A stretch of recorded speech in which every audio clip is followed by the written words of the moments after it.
Welcome to Lecture 5. Today we're going to be talking about mean field theory for critical exponents and scaling functions.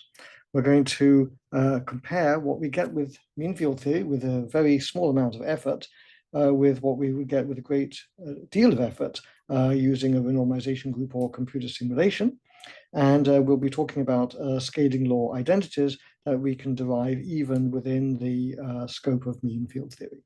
So last time we talked about the phenomenon of ergodicity breaking, which is the real reason why it is possible to even have phase transitions in the first place. And in particular, we talked about the concept of an ergodicity time, which we estimated as some microscopic time scale, and then going as e to some number of order unity, n to the power d minus 1 over d. And this was in section 2.10 of my book. So the important point about this ergodicity time, it tells you how long it takes for a system like an Ising model with some dynamics is started in a region of positive magnetization and to be able to shift into a region where the global magnetization is negative. And the important point about this ergodicity time is that as we take the thermodynamic limit, this ergodicity time goes to infinity very rapidly, at least as long as we're not in one dimension. And so we already see in this simple computation the notion that dimensionality is important in phase transitions. And in fact, we may not have a phase transition in one dimension. That's what this result implies, because the time doesn't diverge. And so that would mean that our theorem that the overall magnetization will remain zero in a thermal state would be true. And so we would not have ergodicity breaking, we would not have spontaneous symmetry breaking, we would not have spontaneous order. So that's the result that we derived last time. Now, the way we looked at mean field theory for the Ising model, the way that we constructed it was as follows. We noted that first of all we had several steps. So step one was to take the Ising model with the interactions set equal to 0. When you set the interactions equal to 0, then the only term in the Hamiltonian is the interaction with an external magnetic field. And so that means that we have, therefore, a Ising paramagnet. And the Hamiltonian for a paramagnet is just minus h times the sum over I SI. And because the Hamiltonian is the sum of terms, then the partition function can factorize. So h is equal to sum of terms that are linear in S, the degrees of freedom. That means that the partition function factorizes. And when we compute that, what we discovered was that the magnetization for the paramagnet is equal to the hyperbolic tangent of the external field over kT. Very elementary result. Now, in order to make progress with the Ising model, in the Ising model, we don't have the interactions set equal to 0. So for the Ising model, what we did instead was we wrote the Ising model Hamiltonian in an exact form, which was of the form like this.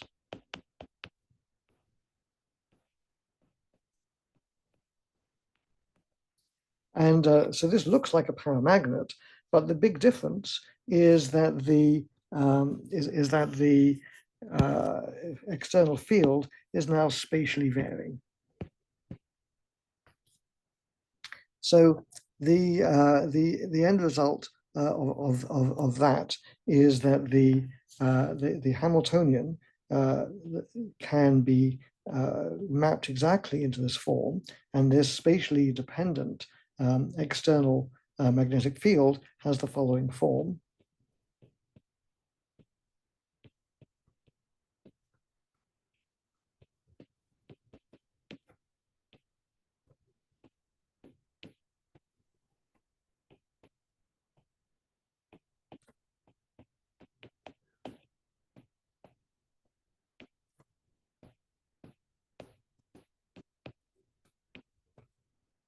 So here, what I've done is I've written down the exact form for the for what HI is. And if you just did that directly, you would just say, well, we have this term over here and this term over here. But what I've done is I've done something sneaky. I've subtracted off the average of this term Sj and added it over here. So those two terms don't do anything special. They make no actual change to the result. But the implication of these two terms is that I can see that the term at the bottom, this term over here is the fluctuation, and this term over here is the mean value. And therefore, because it's a mean value, and that mean value is spatially uniform, what that means is that I can write down that the effective Hamiltonian, sorry, not the effective Hamiltonian, the effective external field is this HI, but I'm now going to ignore the fluctuations in an uncontrolled way. And then I'm going to get 2d times j times m, and then the fluctuation term is ignored. So we don't have that over there. And where did the 2dj come from? Well, this came from the sum over nearest neighbors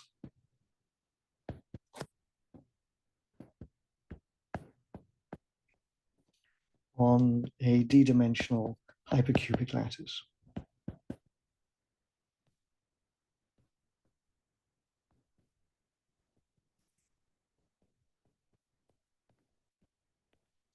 So the most important aspect of this mean field approximation, so this then here is expectation of SI, so that is the mean field.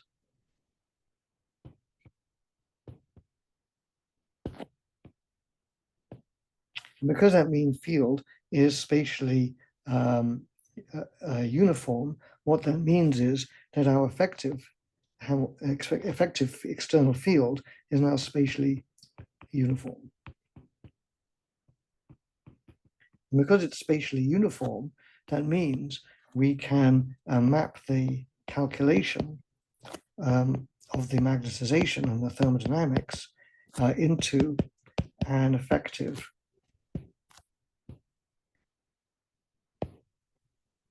paramagnetic model. But in this particular case, the external field now contains the magnetization. So now when we use the result for the paramagnet, then we simply replace H by this uniform H effective, and that then tells us that the magnetization is tanth of H plus 2d Jm over kBt. And so this is a self-consistent equation. because m appears in two places. M appears here and m appears here inside the 10th. And so this means we have to solve this in a self-consistent way.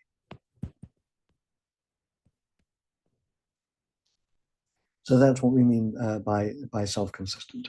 Now, the way that we're going to go ahead and do that is graphically. So the basic idea, this is a transcendental equation, of course, so very hard to solve, at least to solve exactly. But we can get a picture of it, of what it looks like by solving it in two ways. So we can solve it graphically, so we understand what's happening. And we can also solve it near the phase transition that we're going to expose. Solve near the phase transition.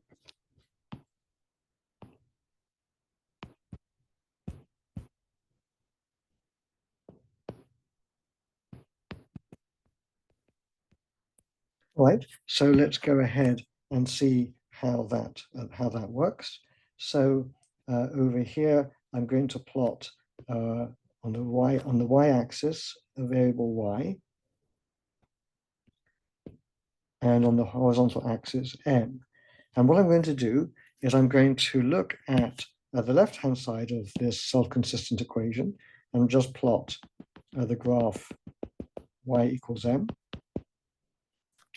And then on the second graph I'm going to plot is the graph y equals 10th 2djm over kt. And we're going to do this setting the external field h equals to 0, because that's where we expect to see the phase transition. So I'm going to plot the behavior that we get for this, and it looks like this. So this is the graph of y equals the hyperbolic tangent of 2djm over kt. And you can see that the only intersection of the two graphs is at m equals 0.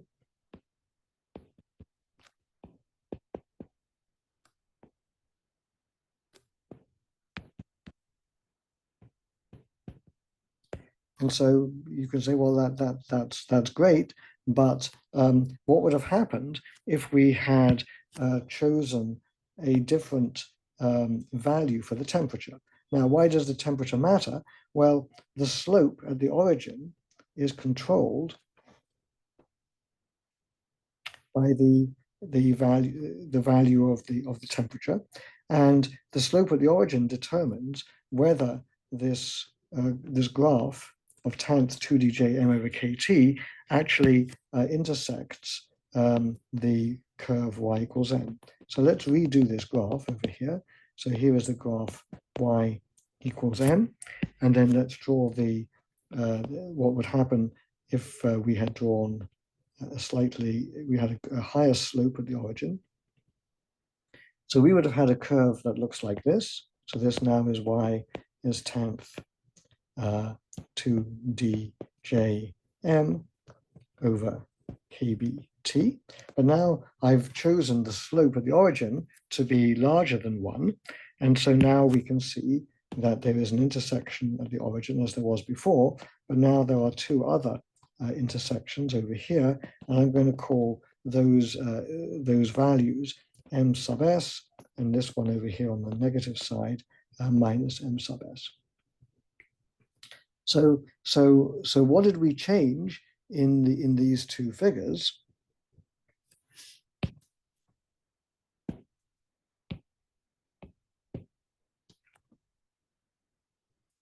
So question, what did we change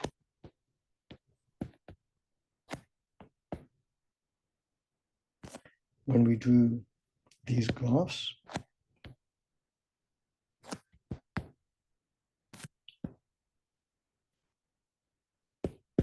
And the answer is the slope at the origin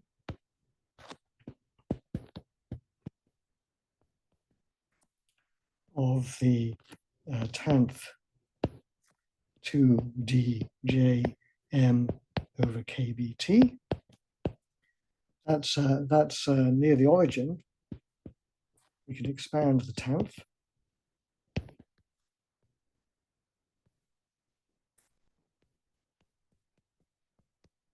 So it's linear to a first approximation, and then there's higher order terms. And so that means that the slope at the origin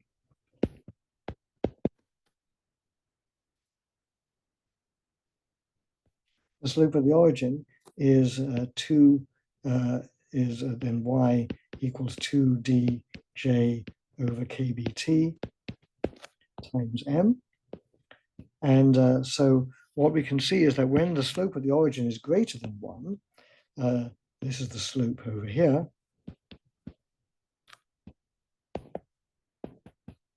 and the slope at the origin, if that's greater than 1, then the 10th curve overshoots the y equals m curve, and so you get non-zero intersection. So we've just learnt that when 2dj over kbt is greater than 1, then that implies that I have solutions, m is non-zero, and a trivial solution, m is equal to 0. And when 2dj over kbt is less than 1, then that means that m equals 0 is the only solution. And so, so we can say then that we actually have now computed the transition temperature, at least within mean field theory, because we can then say that, well, for T less than Tc, which is defined to be 2dj over kb, ms, the spontaneous magnetization, which is non-zero, exists. And for T greater than Tc, and now we can identify that Tc is 2dj over kb, then the only solution is m equals 0. And so that means that we have the phase diagram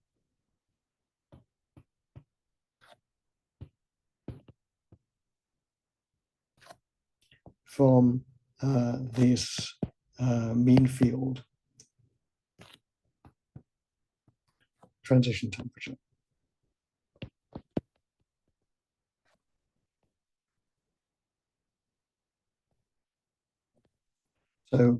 So basically, what we've just drawn, at least for external field equal to 0, is we have a T like this.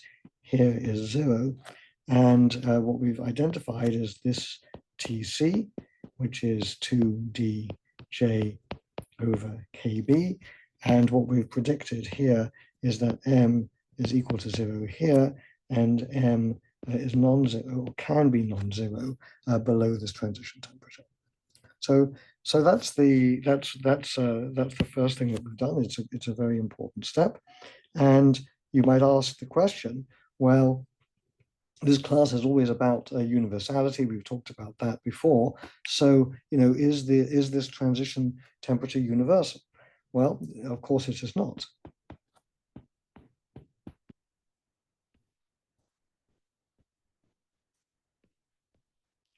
The answer is no, and you can see why. First of all, it depends on the factor of 2d that came from the coordination number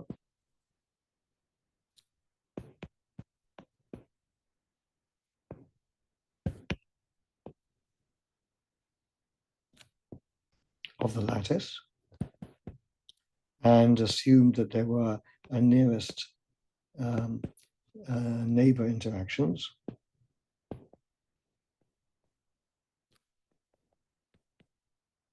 That's the first reason why it's not universal. It depends on the lattice. And the second reason is it depends also on the interaction strength. So it's definitely not universal. So what we learn from this is that when we talk about universality, Tc is definitely not universal. The critical point is not universal by any stretch of the imagination. So where is universality? Well, we get universality when we express variables in terms of T minus Tc. So where is universal behavior seen?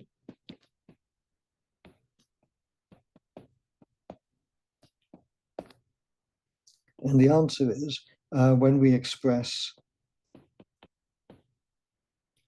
phenomena, say thermodynamic variables,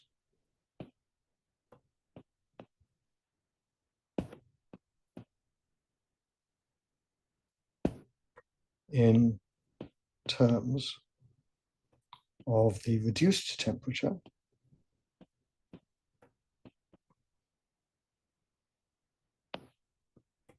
which is little t is defined to be T minus Tc over Tc.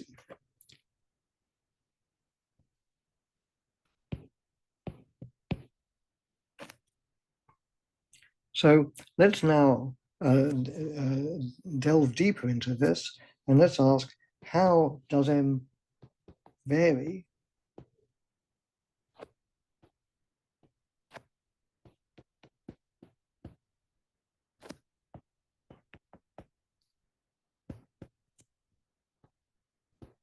as we go below Tc?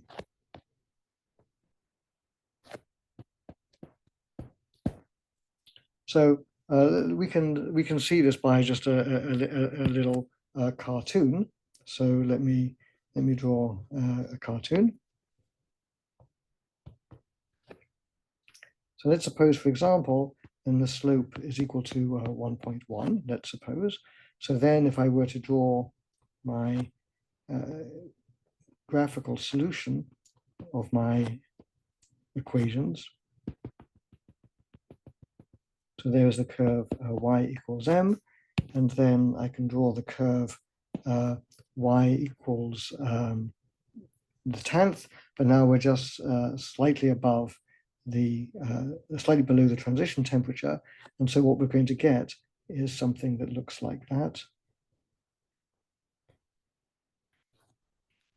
And so this is y equals 10th, but I've chosen the temperature so that the slope is just slightly greater than 1. And so you can see that the intersection now occurs very close to the origin. We still have the solution at the origin, which we'll see later is an unstable solution and not a physical one. And our ms and minus ms, those spontaneous magnetizations, are close to 0. And if I were to have drawn the slope to be not 1.1 but 1.01,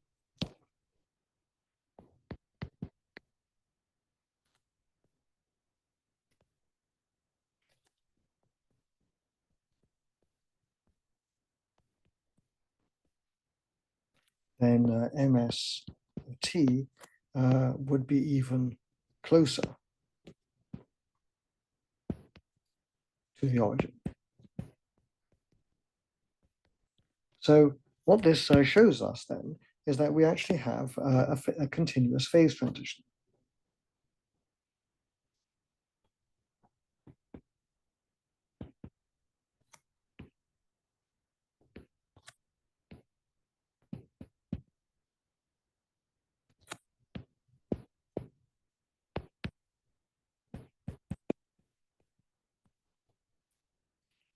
If I were, and what do I mean by that? Well, I mean the magnetization behaves in a continuous way as we go below the critical temperature. So here I'm going to draw ms. Here is Tc, and what we've found is that this is 0 above Tc, and then goes to 0 in some way like this. And if I were to draw the opposite, it could happen like that. And the value at the origin at t equals 0 would be either 1 or minus 1 when all the spins are pointing up or pointing down. And this is, of course, true. This picture is drawn when the external field H is equal to 0. And this was the picture that we had when we made our 10-second theory. So our 10-second theory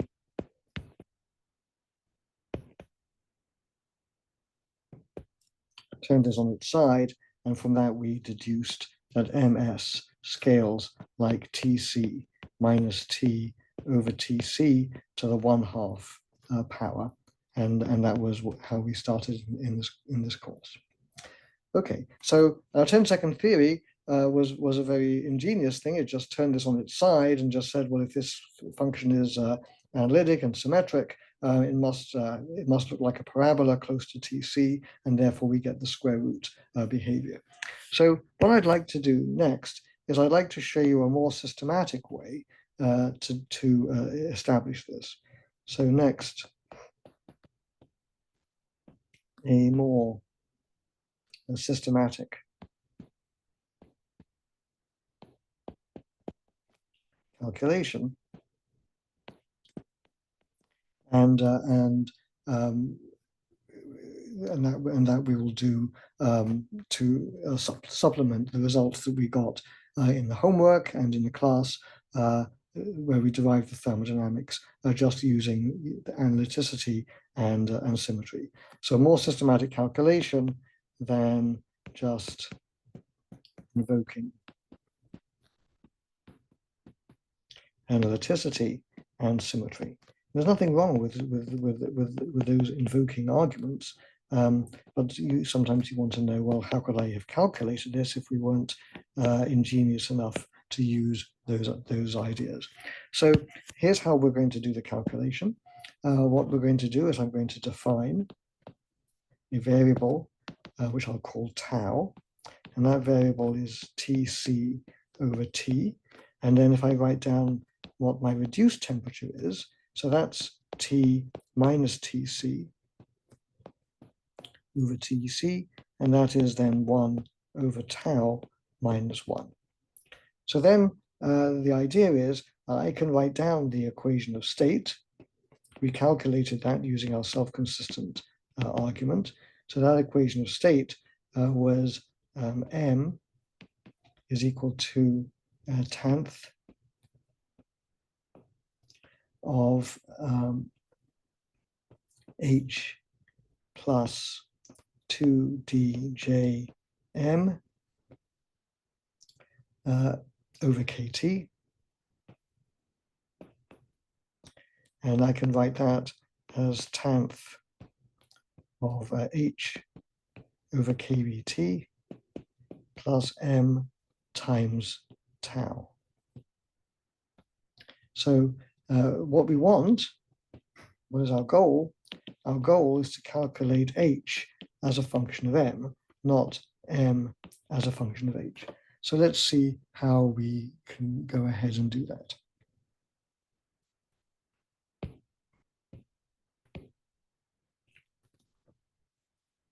So the way I'm going to do it is to simply expand the hyperbolic tangent.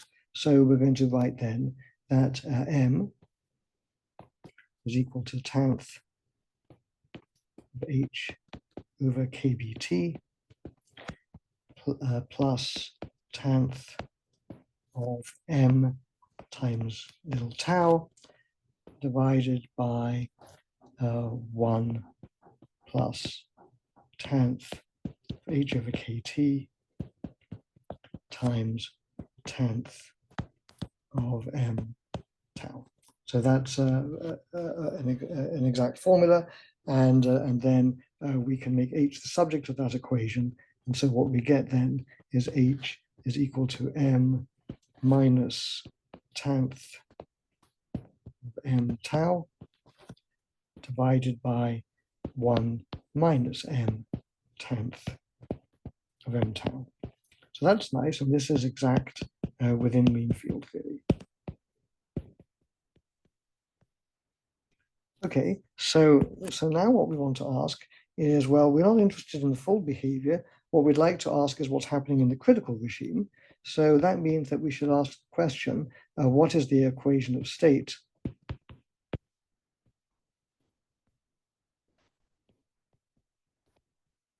near the transition?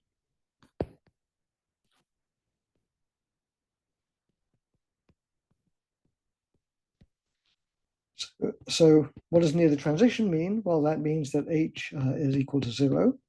it means that tau is in the vicinity of unity, and it means that m is much less than 1.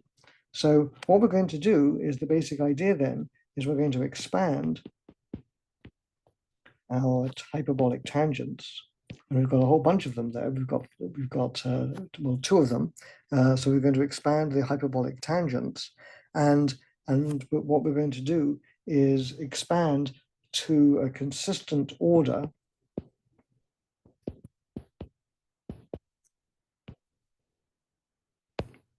in m and eventually t. So what I mean by that is, when we do an expansion, we have correction terms, and we want to make sure that all the terms that we retain at a given order in expansion are of the same order in terms of the small parameter. And the small parameter in this case is going to end up being little t, or equivalently m. So let me just go ahead and blindly do the expansion. So on the left-hand side, I get h over kt is equal to m minus, and then just expanding the 10th, m tau minus 1/3 m tau cubed plus dot dot dot, and then divided by 1 minus m into m tau minus 1/3 m tau cubed plus higher order terms.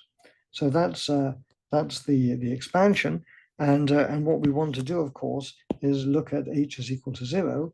So what we're going to do is expand first of all in powers of tau and m. And I'm going to write out the orders that we need. So we need the first order, which looks like this.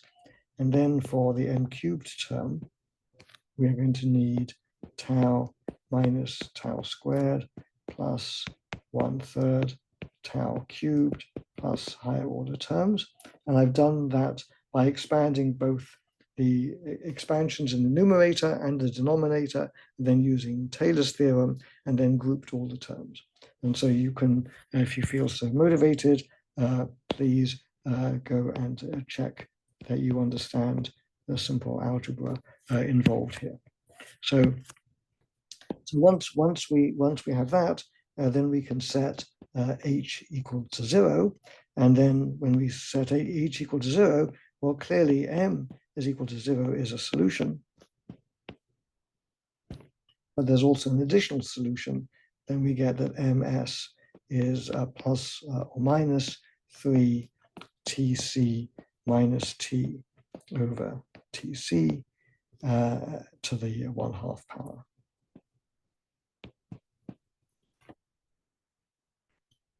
And so what we've established, that ms scales like tc minus t over tc to the exponent beta, and our exponent in mean field theory is equal to 1/2, as we guessed from the 10-second theory.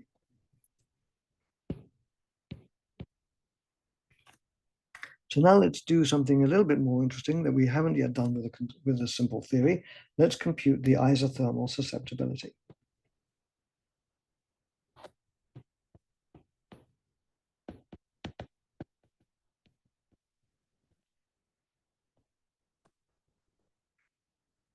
So this answers the following question. If I add an external field,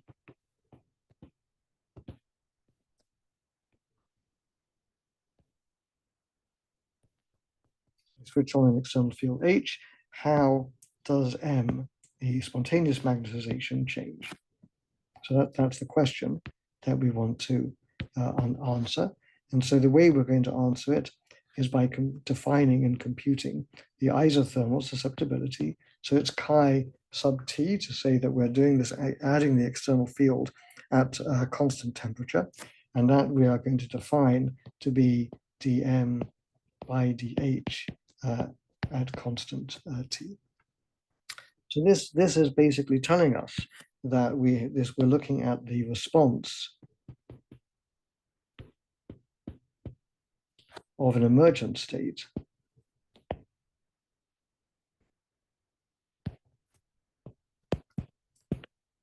to an external perturbation.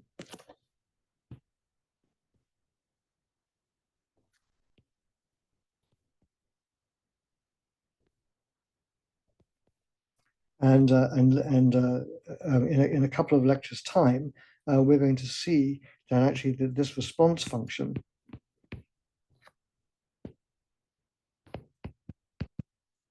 is related to the two-point correlation function,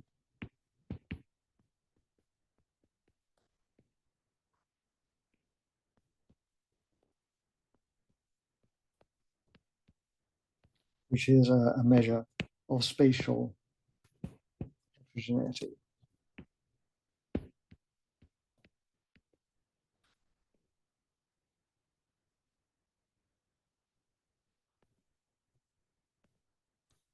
So what is the strategy that we're going to use? And this is the same strategy that you should use in the homeworks. So what we're going to use is, we know the equation of state. So we know the equations of state in the form H is a function of M. So what we're going to do is differentiate with respect to the external field H. And then wherever we have H, we just differentiate it. Wherever we have factors of M, then what we do is we use the chain rule. And so we get so that means you differentiate with respect to M of whatever is your function times dm by dh, and dm by dh is just chi. And so you get, that's how you relate this to chi. And then we're going to look at this near TC.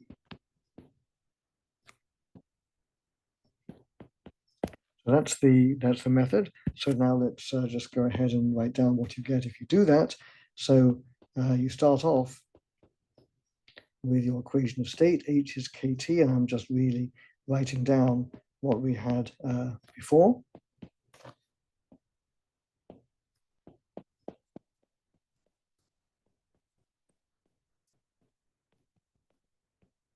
We have terms like this, and now when we differentiate, what we're going to get is 1 over kt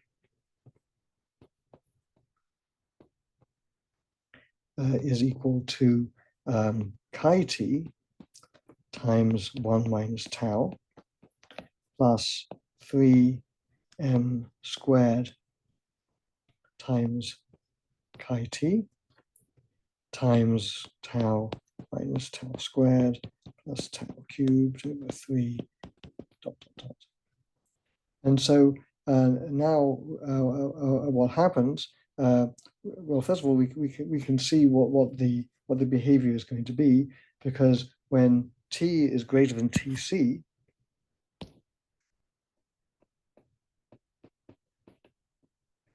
then ms is equal to 0, and so so this factor of ms over here is just set equal to 0, and so when we have that, that implies that chi t is then just 1 over kb times t minus tc, and that's true above tc. And so we can see that we can write this as t minus tc over tc to the power minus gamma, and we can put a little plus on this to indicate that we're above tc, and that tells us then that gamma plus is equal to 1. So that's the calculation then for the susceptibility above tc. And now when we do it below tc, what we are going to get is for t less than tc,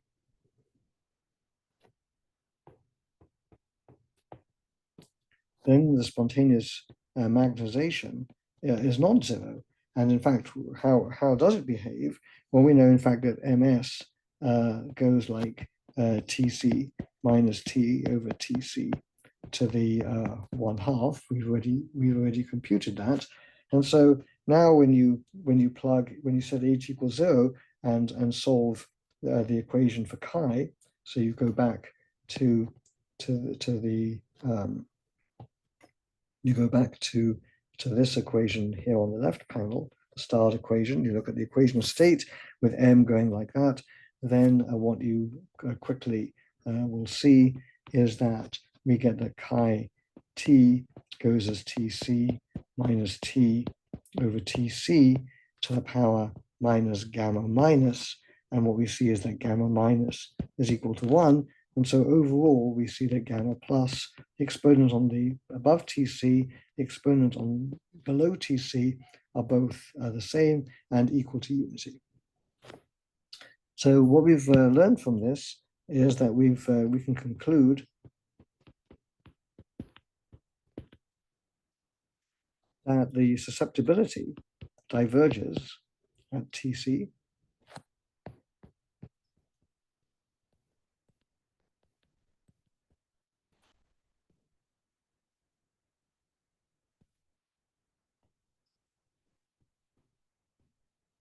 And what does that really mean? It means that the system is infinitely susceptible there. Now, why should that be?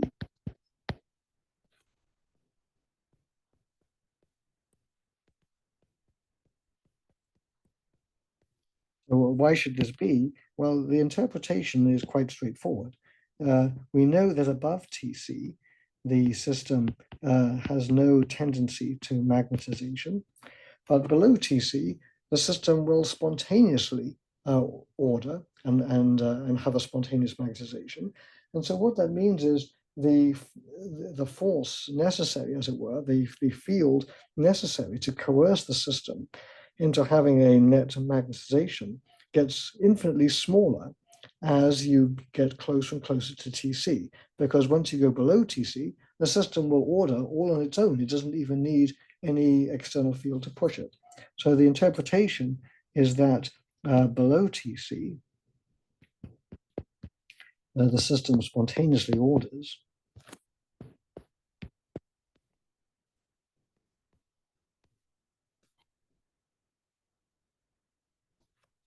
without needing an external field in some sense. Not really quite true.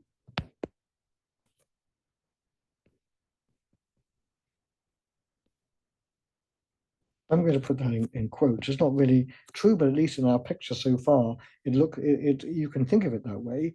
And above TC, it doesn't order.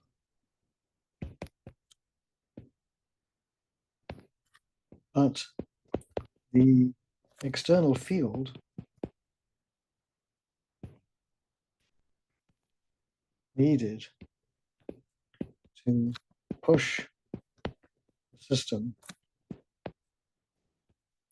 into ordering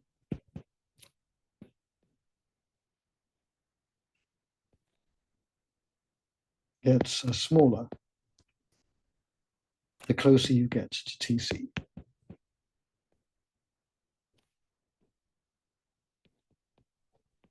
And so what that means is then the susceptibility diverges.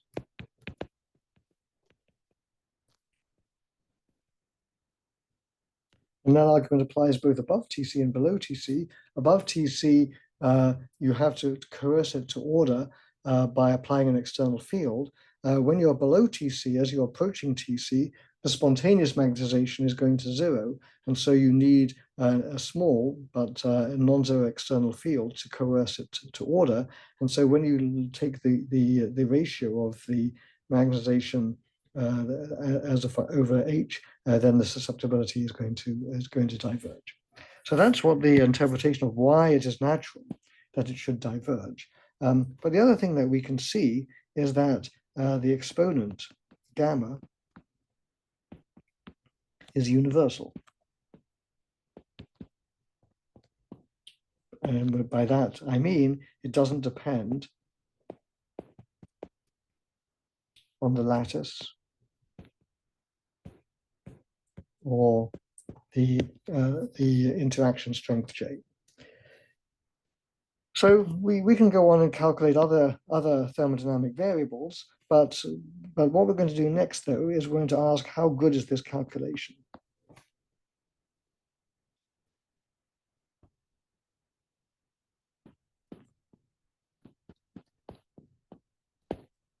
So to answer that, let's draw a table. So I'm going to draw my table in the following way. I'm going to, over here, I'm going to look at the two exponents that we've calculated so far, beta and gamma. And what I'm going to do is I'm going to calculate the values that they have for some different circumstances. So the first circumstance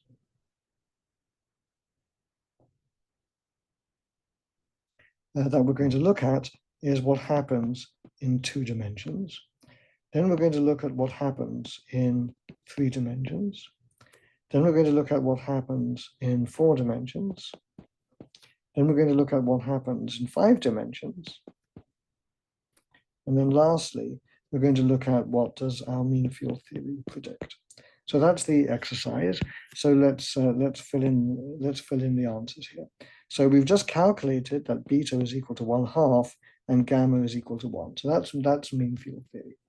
So now for 2 dimensions, and here we're talking about an external magnetic field H is equal to 0.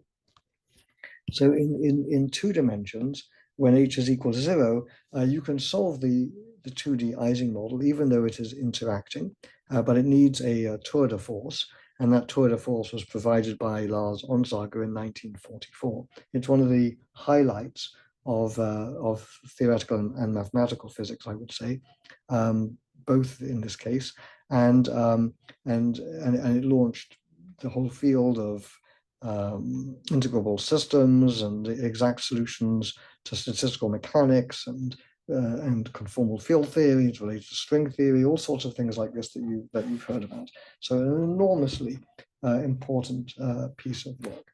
And what he found was that beta is equal to 1/8 in 2 dimensions, and gamma is 7/4. Okay.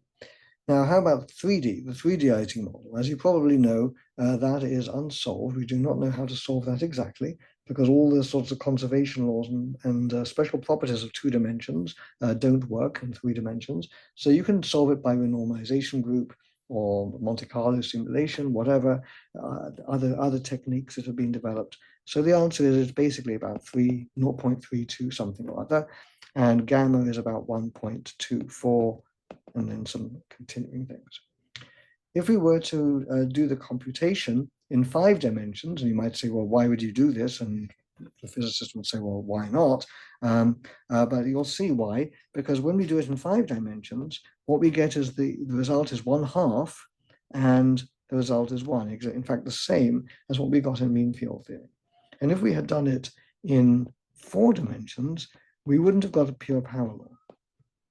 We would have got logarithmic factors that multiply the power laws that we get in, say, 5 dimensions or in mean field theory.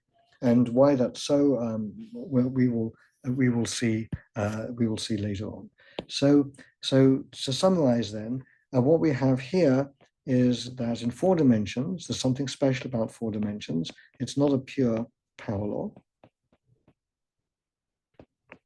And we'll see what the reasons are later.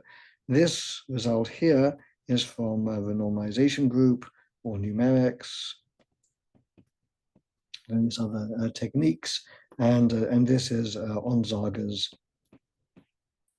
exact solution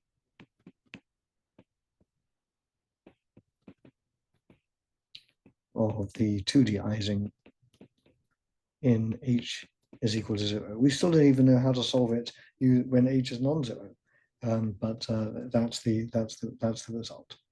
Okay, so now now that we've done this comparison, let's see what this comparison is telling us.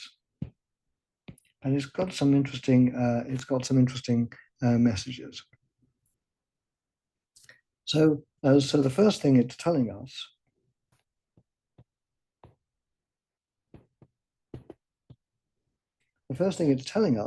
is that if I compute mean field theory, there's an absurdly simple calculation, that's actually okay if I'm in dimensions greater than 4. I only showed you 5 dimensions, but if I showed you 6, 7, 8, and so on, we would have found that the same result would have applied.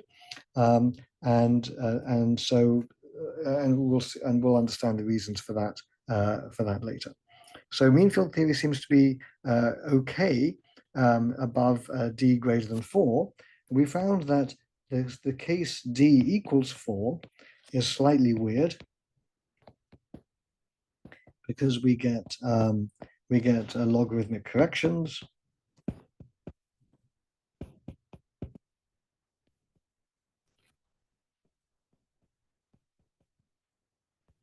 And this case is known technically as the marginal case, and why that is you'll find out later. So this is the marginal case. And so the fact that 4 dimensions is special. In fact, if I went and worked in 4.1 dimension, and how you generalize dimension we'll see later on as well, we'd have also got mean field theory exponents. So we call d equals 4 the upper critical dimension.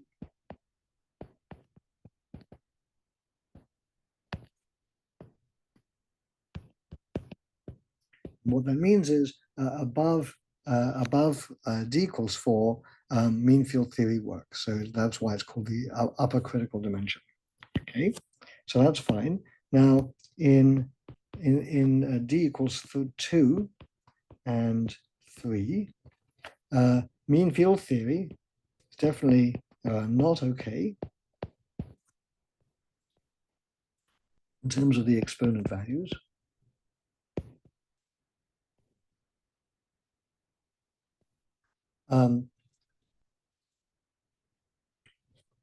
But you had to say, well,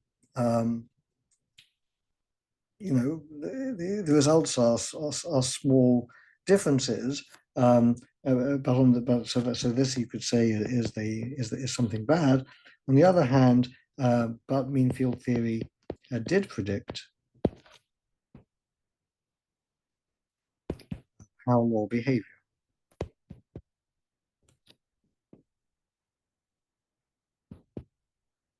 And that, of course, is good. So mean field theory did predict that, and it predicted power law behavior with universal exponents. They're the wrong values, but they are still directionally correct. So we have that. Then we didn't talk about d equals 1. So we know that there is no phase transition. So exactly from ergodicity and other arguments that you do in the homework, exactly there is no phase transition at non-zero temperature.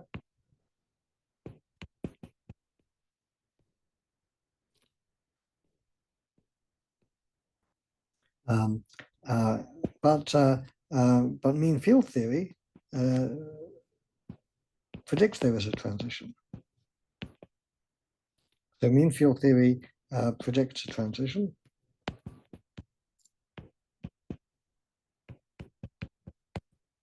And so we see that the fact that mean field theory predicts exponents are independent of dimension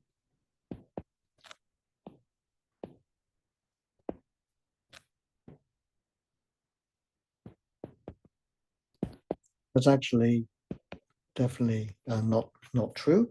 And so mean field theory says the exponents are independent of dimension, and it also says that the phase diagram is independent of dimension, which is not true.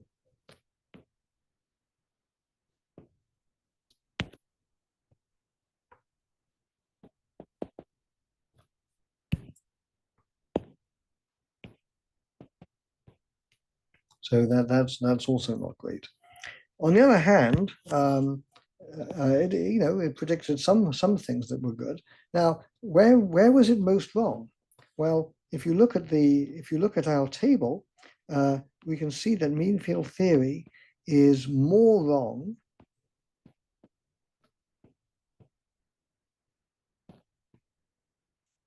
in lower dimensions. So in 3 dimensions, it's like, beta is 0.3, so it's a third. Mean field theory says it's a half, so it's not too bad. In 2 dimensions, mean field theory says 0.5 for the exponent beta, whereas the exact result is 1/8, and so it's much more wrong. So what that means is, well, what that means is that we have to understand why this is, and in fact, we can also exploit it in more precise more precise theory. So let me just say that they're more wrong in low dimensions, and renormalization group theory explains all of this and understands why this is the case. But the fact that it's a continuous function of dimension suggests that we consider d spatial dimension as a continuous variable,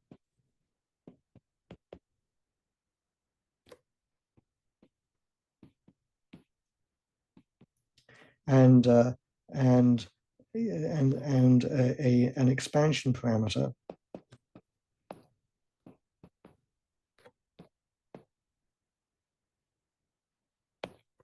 which is called epsilon. And we know that mean field theory works in 4 dimensions or above, so it makes sense to have an expansion parameter in 4 minus d. And that, in fact, is what Wilson and Fisher did in 1972 or 1973, and that this so-called epsilon expansion would turn out to be a very important tool. Okay, so what have we learned from this? So to summarize,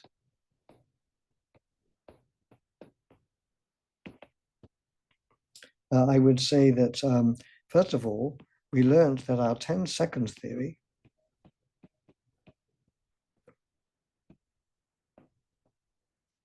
which was basically analyticity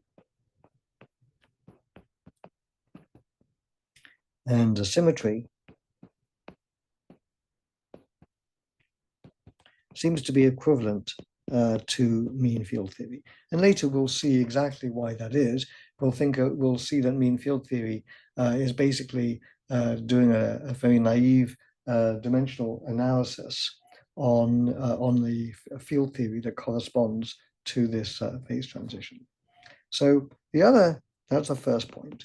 The other point, and which is really an important part of why this problem is so important, is that there's no obvious improvement that we can make to mean field theory that will correct the difference. No obvious improvement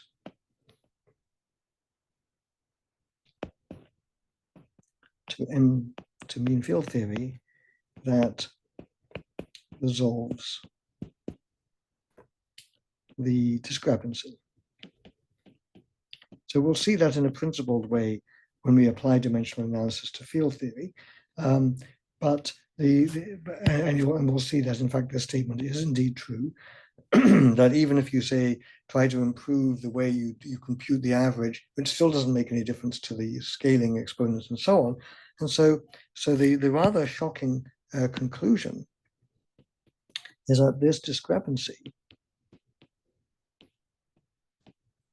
shouldn't even exist.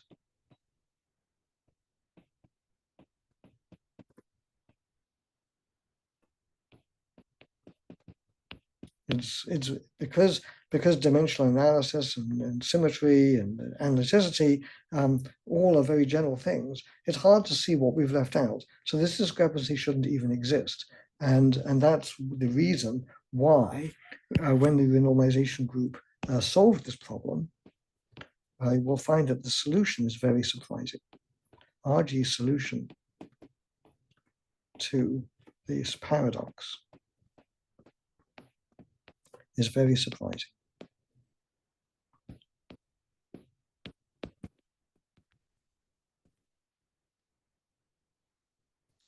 Right. Well, that's great, but we can do a bit. We can even go a little bit further and understand more about the predictions of mean field theory. So two more predictions.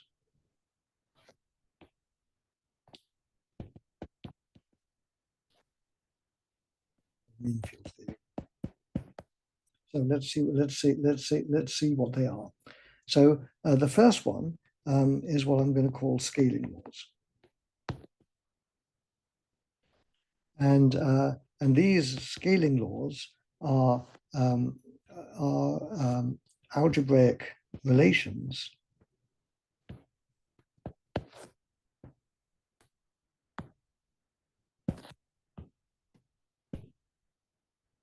between critical exponents. So I'm going to give you an example in a minute. And those algebraic relations can be of two forms. They can be thermodynamic. So they only deal with thermodynamic variables which are spatially homogeneous.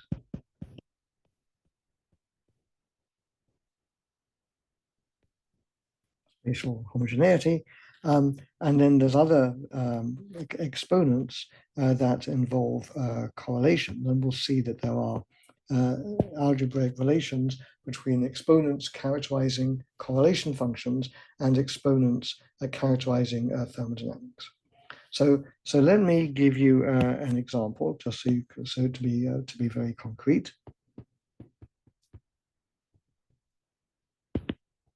So I want to consider the heat capacity.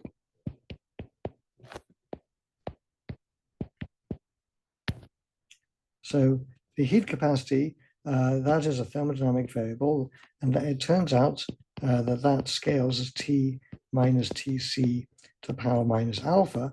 In the homework, you calculate this, and what you will have found is that the mean field theory prediction is that there is a discontinuous jump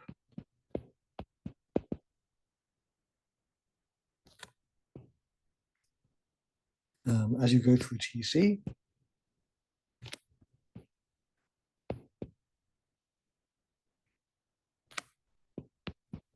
And so that means that the power of T minus Tc is just the power 0. So that means that alpha is equal to 0. Okay, so that's the mean field theory prediction for the heat capacity.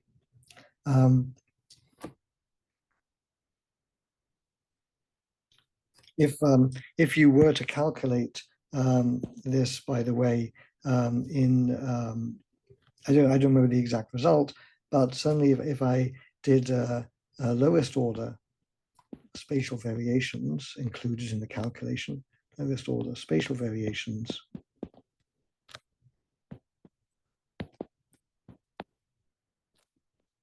added to mean field theory, that predicts that alpha, we'll call that the Gaussian approximation, is equal to 1/2. And so the heat capacity diverges with an exponent 1/2. Okay, now there is a scaling law which I will derive for you later when we do a little bit of a normalization group. From the normalization group and versions of the normalization group, we can derive an example. There's a thing called the Rushbrook scaling law.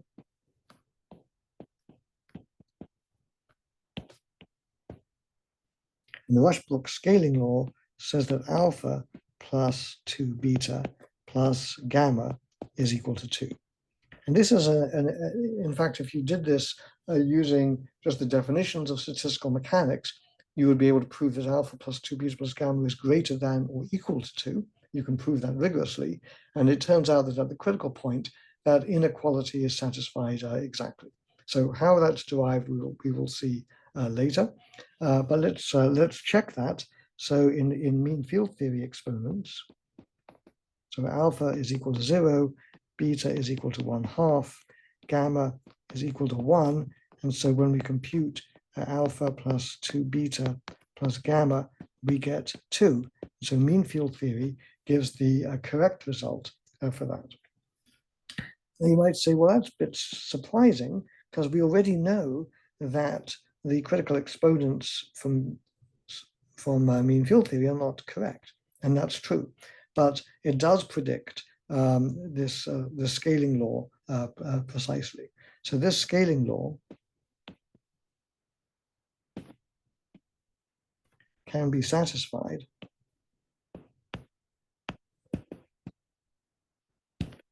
even if the exponents are not correct. So mean field theory does predict the scaling law, and the correct theory will have to correct the exponent alpha and beta and gamma in such a way that the scaling law is still satisfied. And how it does that, we're not going to go into right now. So that's the first prediction from mean field theory. Now the second prediction that I want to talk about is what I like to call data collapse scaling laws.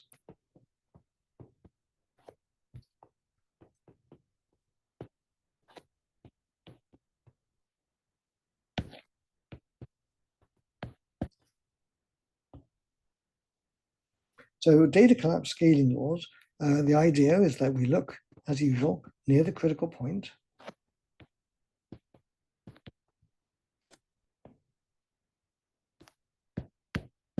And my claim, which I'm going to show you, my claim is that the equation of state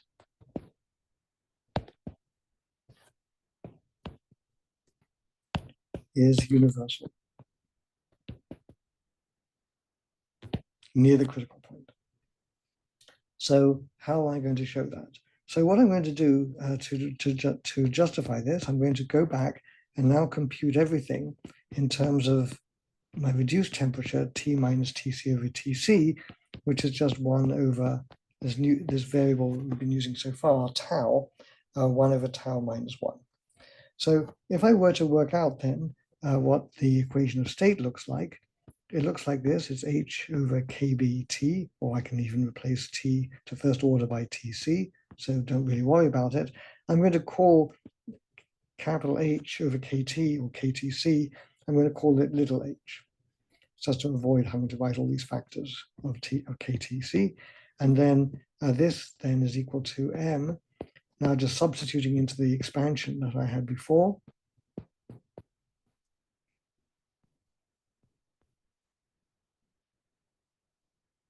So m1 minus 1 over 1 plus t, and then I have a term m cubed, and then that is multiplied by 1 over 1 plus t times 1 minus 1 over 1 plus t squared plus higher orders. And so then if I beat this down, what I end up with then is that h is equal to, I'll write this as h over kbtc, because to a good approximation, if I'm very close to tc, I can replace t by tc. There'll be corrections that go as little t, but those will be higher order than the ones I'm considering. And I get m times t plus 1/3 times m cubed, and then higher orders. And those higher orders look like t m cubed, I think. Okay, so that is our equation of state, very close to the critical point. So why do I say that it has a universal form? In fact, you might be saying, well, it doesn't. Why is this universal? And let's see why it isn't universal. So how would I establish this as being universal? Well, I might draw H as a function of M, like so. And I might say, well, in order to do that, what I have to do is I have to measure the magnetization as a function of H for different temperatures. So this says that H is a function of M and T. So I go ahead and draw these values. So I'm just going to sketch something in. So let's suppose I choose temperature T1, I get that, and I choose temperature T equals T2, I get something like that. I know temperature T equals T3, something like that. And the idea is that these T's are something like that. So this then is what I'll call the raw data.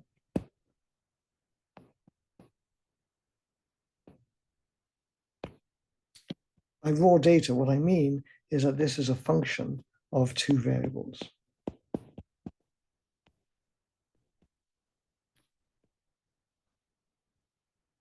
Okay, so this doesn't look anything like anything that's universal, but we'll see that actually that's not quite correct.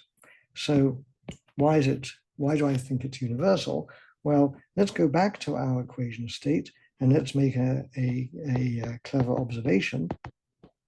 So I'm going to notice that this formula, H equals mt plus 1/3 m cubed, so that's the equation of state near the critical point. If I divide by t to the 3/2, then I get m over t to the 1/2 plus 1/3 m cubed over t to the 3/2. And I can write this as x plus 1/3 x cubed. Well, I've defined x to be m over t to the 1/2. So when I have the m over t 1/2, so if I cube it, I get m cubed over t to the 3/2. If I have it as the linear power, it's just m over t to the 1/2. And so I can conclude that I can write down that h is equal to t to the 3/2 times some function of m over t to the 1/2. And what is that function? Well, phi of x is equal to x plus x cubed over 3. So this is our prediction from mean field theory. So this is what mean field theory predicts, and this factor of phi of x, this is a universal function. It's a universal function because it doesn't depend on j or anything like that. So this is called a universal scaling function. This is the mean field theory prediction for it, that it's x plus x cubed plus x cubed over 3. So why do I say that this is universal? So the nice thing about this is that it says that if I were to draw the following graph,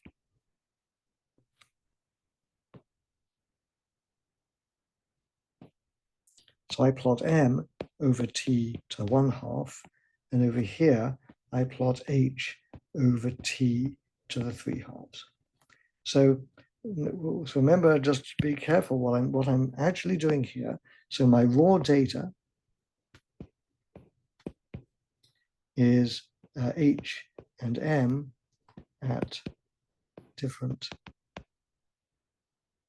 temperatures, and so therefore different t. So that's the raw data. And what I had before is that those data fill the plane. That's what we see over here on the left-hand panel. But now this says that if I plot everything in this way, what I should get then is just that my data points for different fields and different temperatures will all fall onto a particular curve, one curve that is valid for t less than tc, and one curve that is valid for t greater than tc. So what's happening is all the data collapse different temperatures collapse onto one universal curve for t greater than or t less than Tc. So here on these things over here, I'm plotting the raw data, and they are depending on two variables, but in fact they actually depend only on one. And so that's the phenomenon of data collapse. The data all collapse onto one curve, and in general, of course, mean field theory doesn't predict the correct exponents and so on. But in general, the form of this would be with a generalized exponent. Now, when I write this down, I've introduced the exponent delta. So let's just remind ourselves what that is. So in this, I've said that h goes as t to the beta delta, then a function of m over t to the beta. So what, remember, is delta? Let's do our computation of that.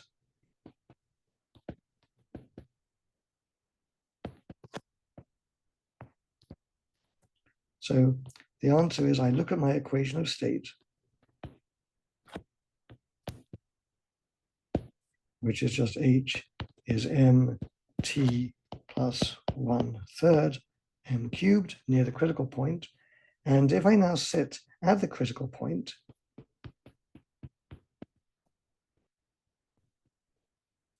then what I get is that h is 1/3 m cubed, or more precisely, m is proportional to h to the power 1/3.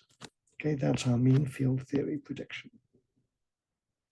And this is a very strange result, because this says that mean field theory predicts the breakdown of linear response theory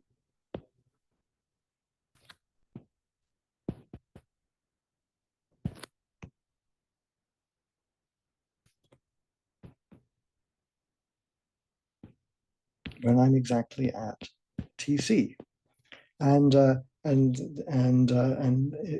fact, this exponent is predicted to be 1/3 in mean field theory. So in general, this breakdown will go as h to the power 1 over little delta, and delta in mean field theory is equal to 3, and it's something else in a more precise calculation. So this is a breakdown of linear response theory, which you might say, well, that means that that Curie's law breaks down. So in other words, this is a breakdown of Curie's law, where m goes like h over kt. So the conclusion,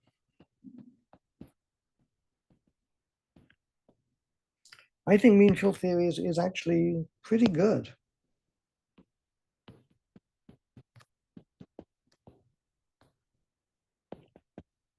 It gives us the idea that there should be critical exponents, but gets the values wrong.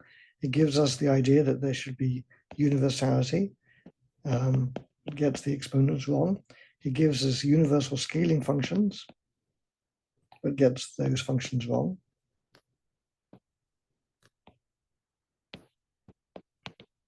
It predicts the phase diagram, gets that wrong, but at least it predicts the phase diagram mostly correctly, and it gives a non-universal Tc.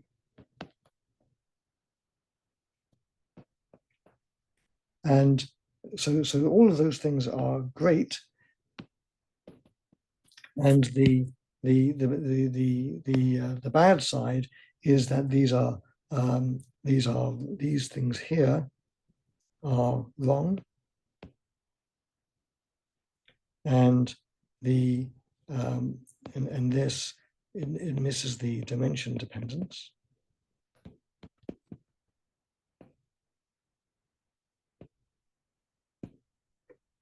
So these are the things on this side that are the bad things. But it's a very simple theory, and the last comment is the one that we made already, is that because mean field theory gets worse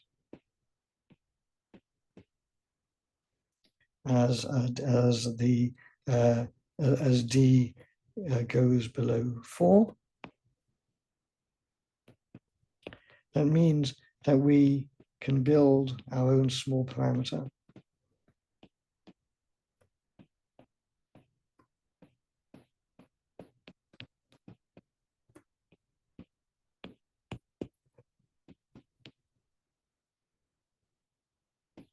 And that's the epsilon is 4 minus d. The upper critical dimension is 4. In other phase transitions, it might be 6 or infinity or 8 or something like this. And it's good for us to be able to build our own small parameter, because the problem itself is hard because it has no usable small parameter built in. We would have expected that little t is the small parameter, t minus tc. You're getting very close to tc. But it turns out that that's not correct. It's not a usable small parameter. And so we have to invent other small parameters. And we'll see more about that in the renormalization group. Okay, so that's the end of the lecture. Let me turn off the recording.